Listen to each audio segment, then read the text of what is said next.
நான் சென்னையில் இருக்கிறேன். ஐ அம் அட் சென்னை அப்படின்னு சொன்னா அது தப்பு. ஐ அம் இன் சென்னை தான் கரெக்ட். அவள் இந்தியாவில் வசிக்கிறாள். ஷீ லிவ்ஸ் அட் இந்தியா அப்படின்னு சொன்னா அது தப்பு. ஷீ லிவ்ஸ் இன் இந்தியா இதுதான் கரெக்ட். நாங்கள் பேருந்து நிறுத்தத்தில் இருக்கிறோம். We are in the bus stop அப்படின்னு சொன்னா அது தப்பு. We are at the bus stop is correct. அவன் கதவின் அருகில் காத்திருக்கிறான். He is waiting in the door அப்படின்னு சொன்னா அது தப்பு. He is waiting at the door இதுதான் கரெக்ட். அவர்கள் அறையில் இருக்கிறார்கள். They are at the room அப்படின்னு சொன்னா அது தப்பு. They are in the room இதுதான் கரெக்ட்.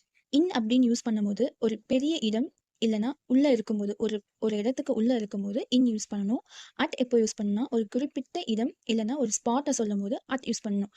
கஷ்டமான வார்த்தைகளையும் இஷ்டப்பட்டு படிங்க. புரியாத வார்த்தை கூட ஈஸியாக புரிஞ்சிடும்.